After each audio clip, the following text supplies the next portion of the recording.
अमळनेर तालुक्यातील जळोद गावात होणाऱ्या दूषित पाणी पुरवठा व प्रशासकीय दुर्लक्षाबाबत गावकऱ्यांनी पंचायत समिती बाहेर आमरण उपोषणाचे हत्यार उपसताच प्रशासनाने त्याची दखल घेतली असून योग्य ती कार्यवाही केली जाईल असे आश्वासन दिले आहे। गटविकास अधिकारी एन.आर. पाटील यांनी उपोषणकर्त्यांची भेट घेऊन लेखी आश्वासन दिल्याने ग्रामस्थांनी शुद्ध पाण्यासाठी पुकारलेले उपोषण मागे घेतले।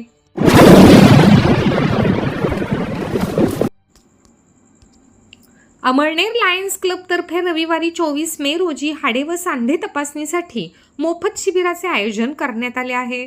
सकाळी 8 ते दुपारी 12 या वेळेत प्राजक्ता क्लिनिक सेंट्रल बँकेजवळ नर्मदावाडी शेजारी न्यू प्लॉट अमळनेर येथे हे शिबिर होणार आहे। शिबिरात डॉक्टर संदीप सुरेश पाटील अमळगावकर यांचे मार्गदर्शन लाभणार आहे। या आजारांवर मिळेल सल्ला। शिबिरामध्ये सांधे प्रत्यारोपण, गुडघे प्रत्यारोपण, खांदा प्रत्यारोपण, दुर्बिणीद्वारे शस्त्रक्रिया व कंबरदुखी या आजारांबाबत तज्ञ मार्गदर्शन व तपासणी केली जाणार आहे। तरी सर्व गरजू रुग्णांनी या सुवर्ण संधीचा अवश्य लाभ घ्यावा असे आवाहन लायन्स क्लब तर्फे करण्यात आले आहे। अखिल भारतीय औषधी विक्रेता संघटनेने देशात व राज्यात संपूर्ण भारतभर औषध विक्रेत्यांना त्यांच्या प्रलंबित मागण्यांच्या संदर्भात 20 मे रोजी देशातील सर्व ठोक व किरकोळ औषध विक्रीचे व्यवहार बंद ठेवण्याचे आवाहन केले आहे। त्यानुसार अमळनेर तालुक्यात देखील अमळनेर तालुका औषधी विक्रेता संघाने बंद पुकारला आहे। त्यामुळे अमळनेर शहरातील तालुक्यातील औषध दुकाने बंद राहणार आहेत। त्यामुळे नागरिकांनी अत्यावश्यक औषधे व वैद्यकीय साहित्य यांची आगाऊ व्यवस्था करून घ्यावी असे आवाहन अमळनेर विक्रेता संघाच्या वतीने करण्यात आले आहे।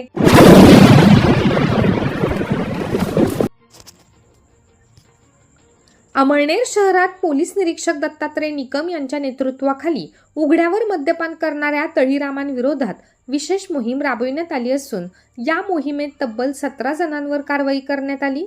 या मोहिमेत गलवाडे रोड परिसरातील 12 जणांवर तर गांधलीपुरा पोलीस चौकीच्या बाजूला असलेल्या कॉम्प्लेक्स परिसरातील 5 जणांवर कारवाई करण्यात आली। सार्वजनिक ठिकाणी मद्यपान करताना आढळणाऱ्यांवर थेट कायदेशीर कारवाई करण्यात येणार असल्याचा इशारा पोलिसांनी दिला आहे।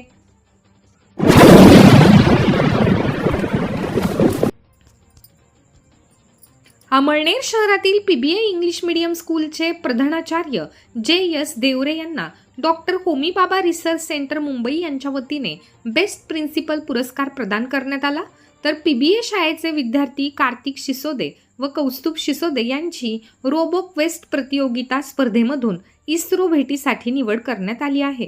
कार्तिक शिसोदे व कौस्तुभ शिसोदे यांनी संगणकाचे अभिनव प्रयोग सादर केले। त्यांच्या प्रयोगाला राज्य स्तरावर द्वितीय क्रमांक प्राप्त झाले असून त्यांचा गुणगौरव आंतरराष्ट्रीय स्तरावरील शास्त्रज्ञ व वैज्ञानिकांच्या शुभ हस्ते स्मृतिचिन्ह व सन्मानपत्र व रोख राशी देऊन करण्यात आला।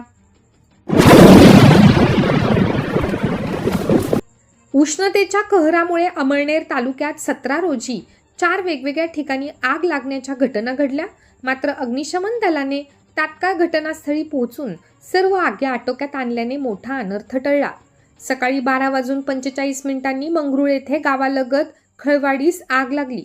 दुपारी 1:55 मारवड रोडवरील शेतात आग लागली। दुपारी 2:05 गलवाडे रोडवर गंगा ॲक्वा जवळील झाडांना आग लागली। तर दुपारी 2:15 नंदगाव रोडवरील शेतांना आग लागली।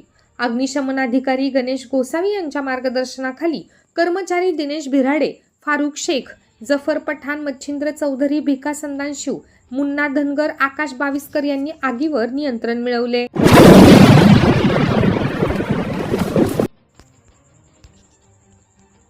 अमळनेर शहरातील जुन्या पोलीस स्टेशन आवारात महाराष्ट्र सरकार आणि आधार बहुउद्देशीय संस्थेतर्फे महिला समुपदेशन केंद्र चालवले जाते। येथे घरगुती वाद, कौटुंबिक हिंसाचार, मानसिक छळ आणि व्यसनाधीनता यांसारख्या समस्यांवर मोफत समुपदेशन, कायदेशीर सल्ला व वैद्यकीय मदत दिली जाते। तसेच महिलांना विविध शासकीय योजना व मोफत सरकारी वकील मिळवून देण्यास सहकार्य केले जाते। ग्रामीण भागात व शाळा महाविद्यालयांमध्ये विवाह पूर्व समुपदेशन आणि कायदेविषयक जनजागृतीही केली जाते। मागील वर्षात केंद्राकडे 151 तक्रारी आल्या। त्यापैकी समुपदेशनाद्वारे गैरसमज दूर करून 91 सुखी कुटुंबांचे पुनर्वसन करण्यात आले। तर 30 महिलांना कायदेशीर मदतीसाठी न्यायालयात पाठवण्यात आले।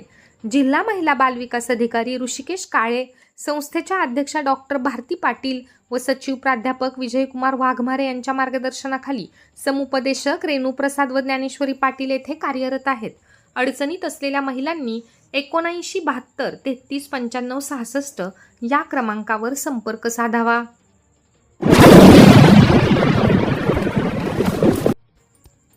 आमदार अनिल पाटील यांनी येथील ग्रामीण रुग्णालयाला अचानक भेट देऊन पाहणी केली.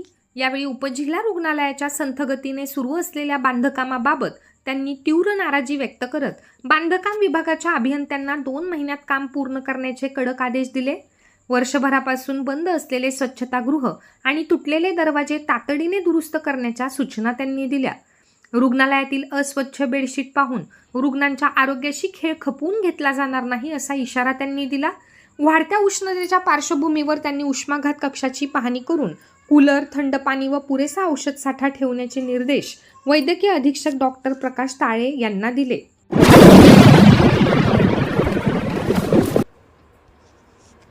10वीचा निकाल लागल्यानंतर 11वी प्रवेश प्रक्रिया ऑनलाईन सुरू झाली असून सेतू चालकांकडून ग्रामीण भागातील विद्यार्थ्यांची लूट सुरू झाली आहे. विद्यार्थ्यांना आर्थिक भुर्दंडसह वेळेचा अपव्यय होत आहे. 11वी प्रवेश ऑनलाईन करण्यासाठी साधारणतः 150 ते 300 रुपये सेतू चालकांकडून घेतले जात आहेत.